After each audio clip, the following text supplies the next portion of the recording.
Graça e paz, amados, bem-vindo ao nosso encontro semanal, ao momento muito especial em que paramos para nos debruçar sobre a palavra do Senhor. Um tempo muito especial em que paramos tudo apenas para ouvir Deus falar conosco.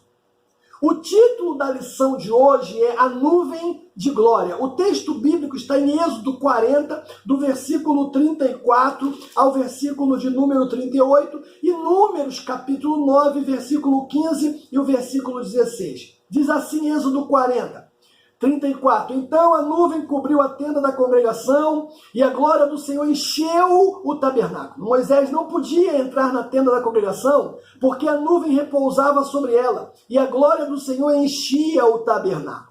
Quando a nuvem se levantava de sobre o tabernáculo, os filhos de Israel seguiam viagem. Se a nuvem, porém, não se levantava, não prosseguiam até o dia que ela se levantava. Assim, a nuvem do Senhor estava de dia sobre o tabernáculo e o fogo estava de noite sobre ele, perante os olhos de toda a nação de Israel em todas as suas viagens. Números 9, 15 diz assim: no dia em que o tabernáculo foi levantado, a nuvem cobriu o tabernáculo sob a tenda do testemunho desde a tarde da manhã.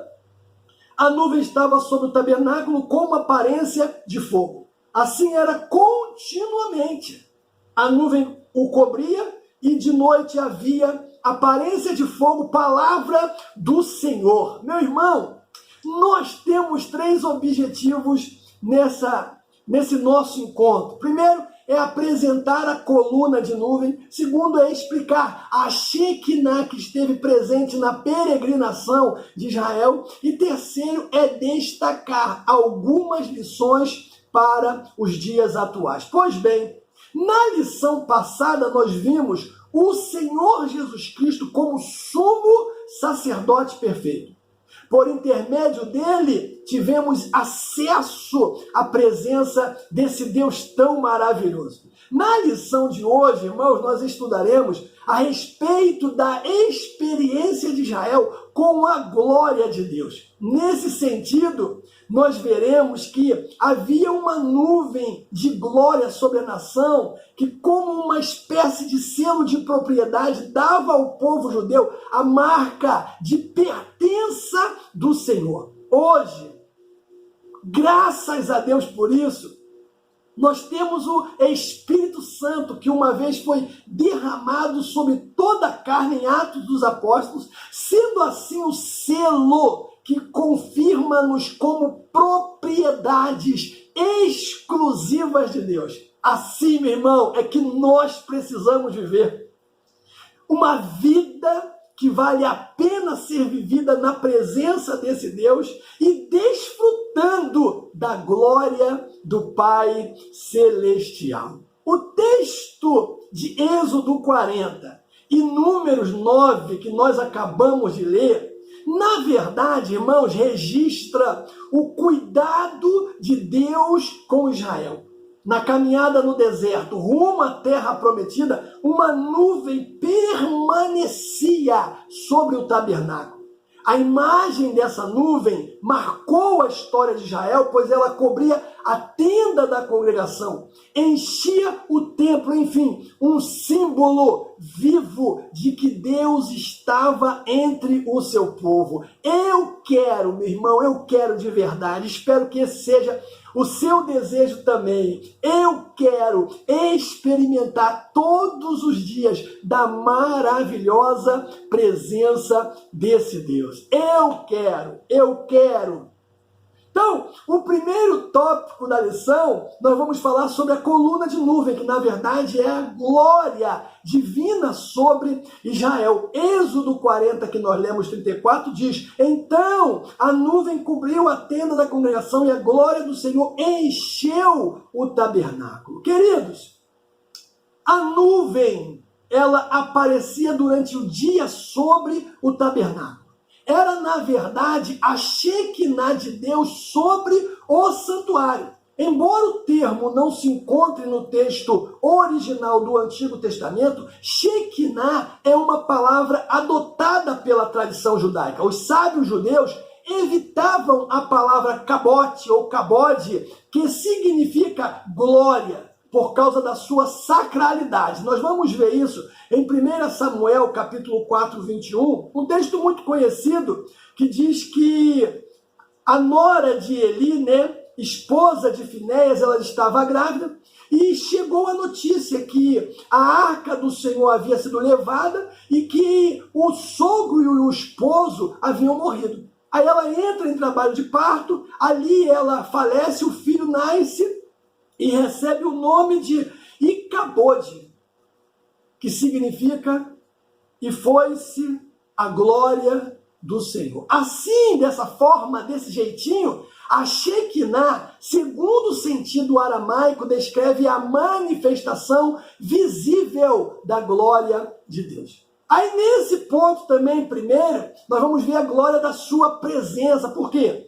Porque a ideia que o povo de Israel tinha de Deus, irmãos, isso é muito bacana, é que ele morava no santuário. Assim, a nuvem sobre o tabernáculo revelava que o Altíssimo encontrava-se de modo especial naquele lugar. Outrora, a mesma nuvem acompanhou ou acompanhava Israel desde Sicote. Nós vamos ver isso em Êxodo capítulo 13, versículo 20 e 22, que diz assim: assim partiram de Sicote e acamparam em Etã, à entrada do deserto. O Senhor ia adiante deles, de dia numa coluna de nuvem, para os guiar pelo caminho, de noite numa coluna de fogo, para iluminar, a fim de que caminhassem de dia e de noite. Nunca, irmãos, isso dá vontade de falar em línguas,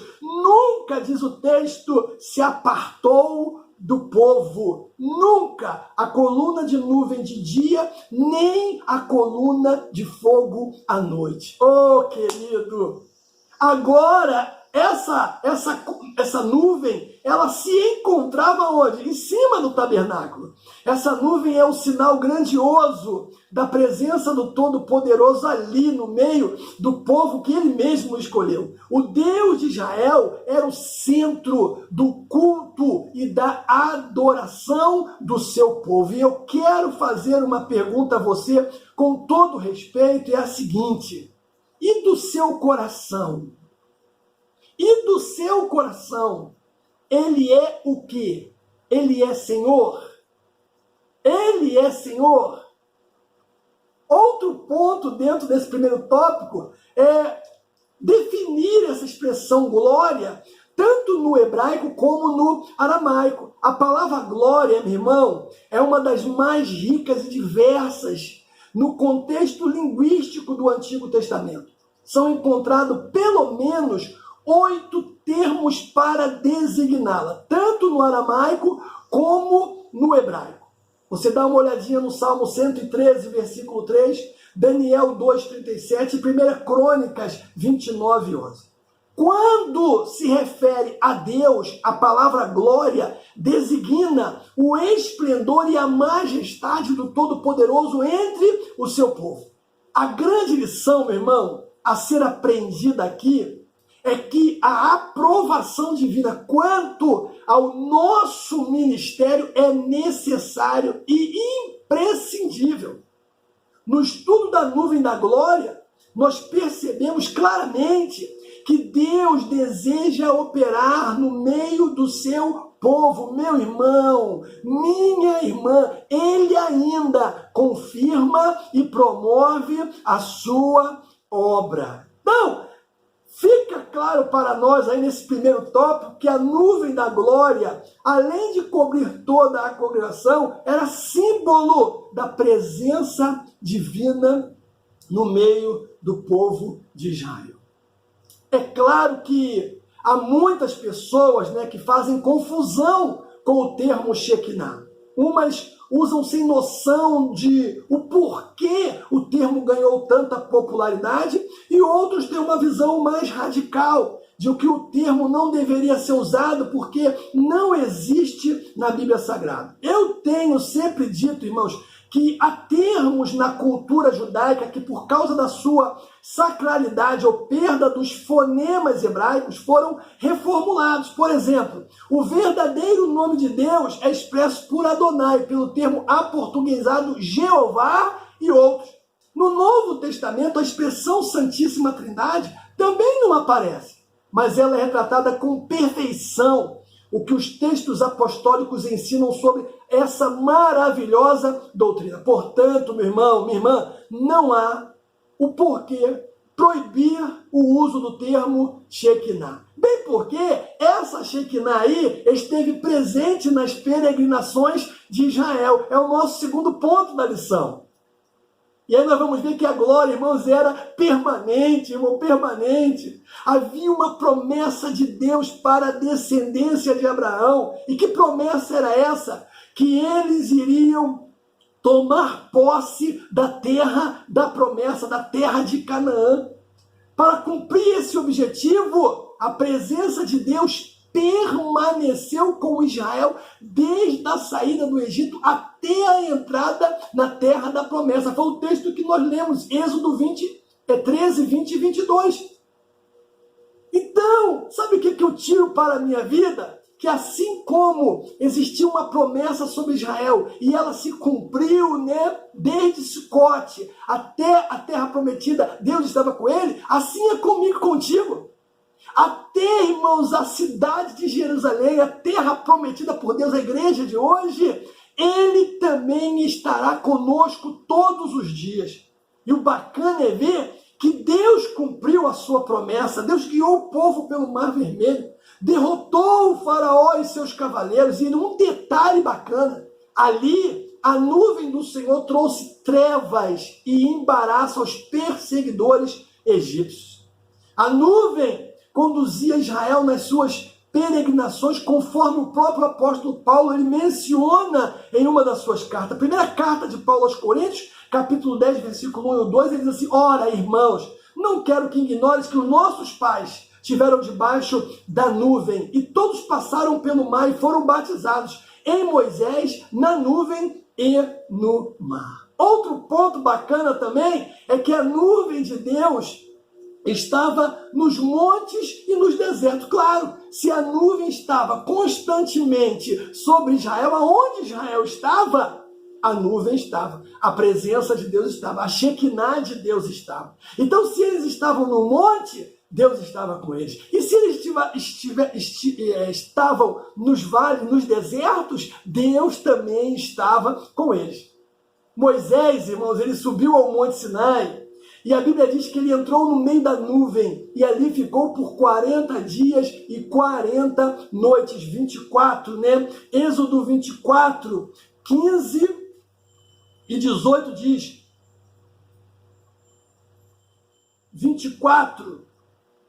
Tendo Moisés subido, a nuvem cobriu o monte e a glória do Senhor repousou sobre o monte Sinai. A nuvem o cobriu por 6 dias. No 7º dia chamou Deus Moisés e no meio da nuvem olhou aos olhos dos filhos de Israel, a glória do Senhor era como um fogo consumidor no cume do monte. Então Moisés entrou na nuvem, depois que subiu ao monte, lá permaneceu 40 dias, meu irmão, e 40 noites. Podemos dizer que ele ficou ali, 40 dias e 40 noites, ali, guardadinho na presença de Deus, guardadinho pela Shekinah de Deus. Ah, querido, ali na nuvem, Deus falou com Moisés. Ali na nuvem, Deus deu ao legislador de Israel as tábuas, né, as orientações a respeito das tábuas da lei.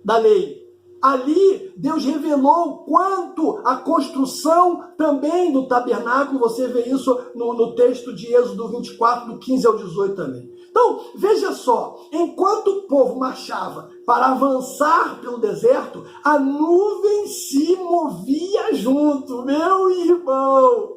Em cada jornada, em cada peregrinação, o Senhor era com o seu povo. Não é diferente conosco. Em cada jornada nossa, em cada peregrinação, o Senhor está conosco. Então, não se desespere, meu irmão, pois o Espírito Santo conduz a sua igreja. Ou seja, melhor dizendo, o Espírito Santo habita em nós. Terceiro ponto, nós vamos ver que além de se manifestar nos montes e nos vales e desertos, ele também, a nuvem também estava sobre o propiciatório. Nós falamos sobre isso algumas lições passadas. Meu irmão, a palavra de Deus revela que o propiciatório que ficava sobre a arca da aliança era o maior símbolo da presença de Deus. Ali Deus ele se manifestava por meio da nuvem de glória, de Levítico 16, Números capítulo 7. À luz da santa palavra, não podemos, irmãos, e aqui é um detalhe muito bacana, nos conformar com a frieza espiritual e com a indiferença com a palavra de Deus. Ora, diferentemente daquela época, hoje, podemos entrar num lugar santíssimo, meu irmão, com plena liberdade no Espírito, pois este foi derramado de maneira abundante sobre o povo de Deus em Atos dos Apóstolos, capítulo 2, no dia de Pentecoste. Então, não se conforme com a frieza e a indiferença espiritual. Sabe por quê, queridos?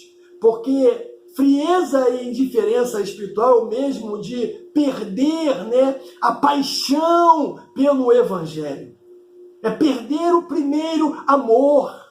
É se distanciar do Deus Todo-Poderoso. E um detalhe, qualquer um está sujeito a isso. Qualquer um.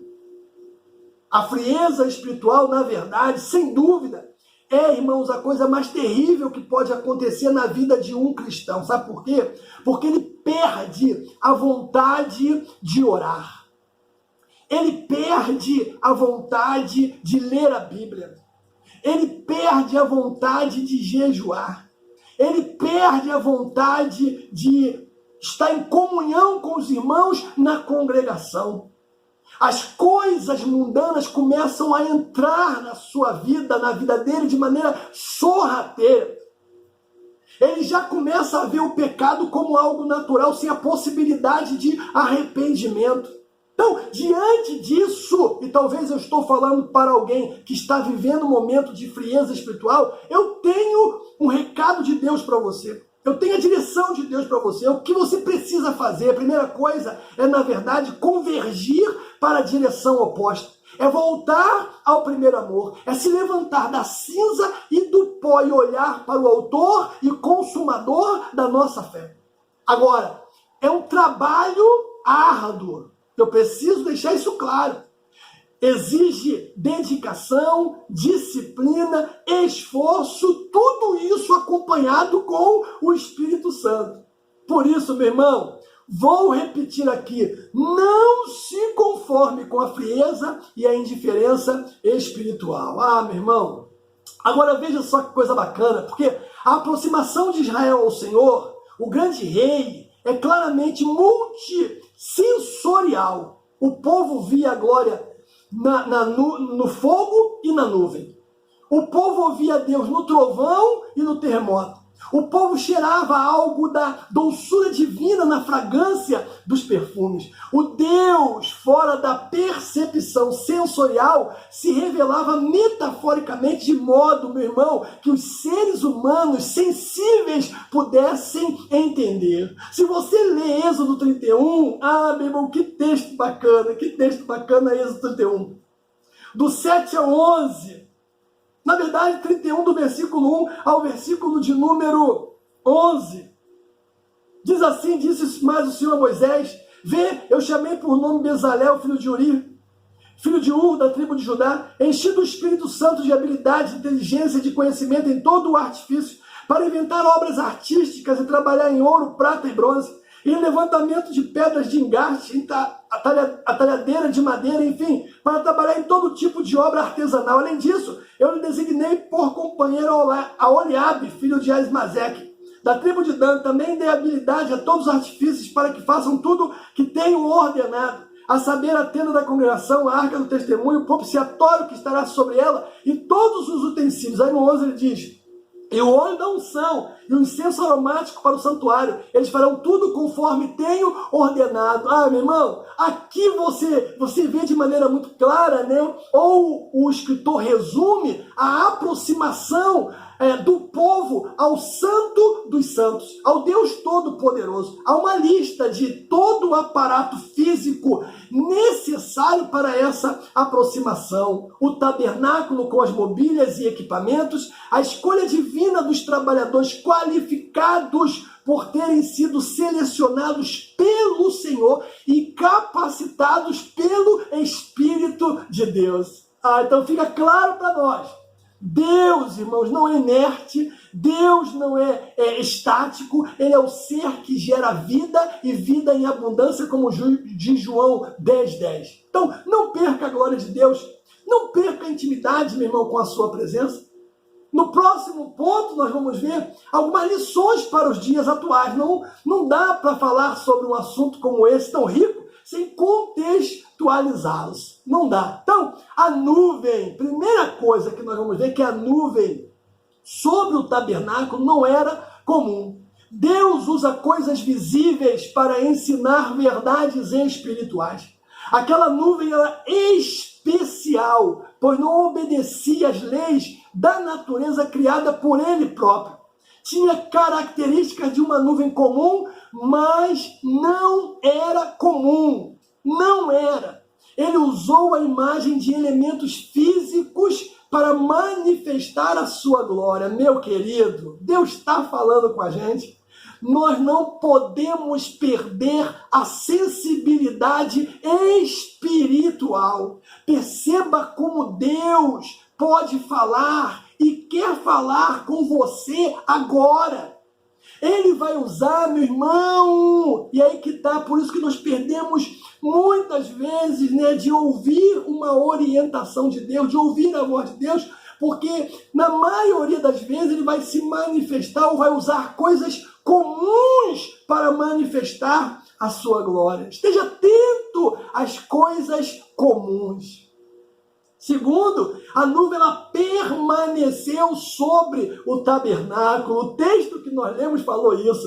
O Altíssimo, ele estava presente de forma especial sobre o tabernáculo. Olha o que o texto diz de Êxodo 40:34. Nós lemos ele. A glória do Senhor encheu o tabernáculo. Aquele que é onipresente não precisa de espaço físico porque ele preenche todo o universo. Não há limites, meu irmão, geográficos para o nosso Deus. Entretanto, todavia, para se relacionar conosco, ele se manifestou num tabernáculo.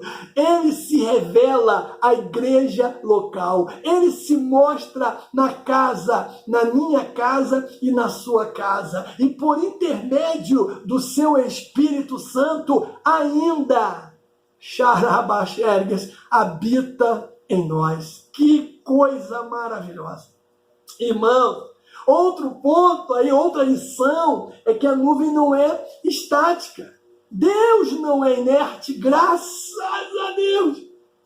Deus não é estático. Glória a Jesus. Ele é o ser que gera vida. Falei agora isso, vida em abundância. Ele se move sobre a terra, irmãos, cuida do universo. E detalhe, esse Deus, ele se interessa pela sua vida, meu querido irmão, minha querida irmã. Talvez você não tenha ideia de como esse Deus se interessa por você. Ele sabe que através de você, ele pode fazer coisas extraordinárias na vida de milhares de pessoas. Ele é um Deus pessoal. Então, não perca a glória de Deus. Não perca a intimidade, meu irmão, com a sua presença. Ande com Deus e obedeça à vontade dele. O texto que nós lemos, de Êxodo 40, diz que quando a glória encheu o templo, Moisés não podia entrar, ou seja, ele ficou em êxtase. Sabe o que eu vejo aí, irmãos? E o que eu vejo nos dias também atuais é que alguns olham para as manifestações de Deus com desdém. Outros consideram com suspeita as visões e as revelações que vêm da parte do Senhor. Mas a pergunta é, como pode alguém que realmente crê na Bíblia duvidar da autenticidade daquilo que traz plenamente as marcas do ser divino e o cumprimento das profecias? Não só das profecias, mas também das promessas que a palavra revela. Como? Como? O que diz Daniel capítulo 10, aquele texto belíssimo? Fiquei, pois, e só eu vi uma grande visão, ele fala, e não ficou forças em mim, eu emudeci, diz o texto, e eis que como semelhança do Filho dos Homens me tocou nos lábios, então abri a minha boca e falei. Ô querido, referindo-se à vinda do Consolador, Cristo diz aquele que o ama. João capítulo 14, você lembra desse texto? Aquele que tem os meus mandamentos e os guarda, este é o que me ama. E aquele que me ama será amado do meu Pai, e eu o amarei, e me manifestarei a ele. Em Jope, o Pedro batizado com o Espírito Santo entrou em êxtase, diz as Escrituras. Ele teve uma visão e ouviu a voz que eliminou o seu exclusivismo judaico e o enviou a Cesareia, Atos capítulo 10. Em 2 Coríntios 12, Paulo fala, passarei as visões e as revelações do Senhor. Ô meu irmão, se você rejeita a realidade vigente nesses dias, o que fará com os fatos registrados na Bíblia Sagrada? Você vai jogar a sua Bíblia fora? Hein? Por não crer nessas promessas e por não crer na maravilhosa obra que o Espírito Santo está realizando? Pense nisso de verdade. Eu quero concluir a nossa lição, meu irmão, dizendo a glória de Deus, ela transcende qualquer coisa que o ser humano venha a produzir. A glória do Senhor esteve com Israel no Antigo Testamento, com a igreja primitiva em Atos, e está conosco nos dias atuais. Te aconselho nesse nosso encontro a experimentar a presença verdadeira desse Deus. Sabe por quê? Porque ele não mudou. Esse mesmo Deus que se manifestou aqui no tabernáculo, na presença de Moisés e de Israel, continua fazendo a mesma coisa nos dias atuais. Jesus ainda salva. Jesus batiza com o seu Espírito Santo. E Jesus cura enfermos e ainda, meu irmão, opera sinais e maravilhas. Guarde esta palavra no teu coração. Busque a intimidade com Deus e brevemente estaremos na Jerusalém Celeste. Que Deus te abençoe no nome de Jesus.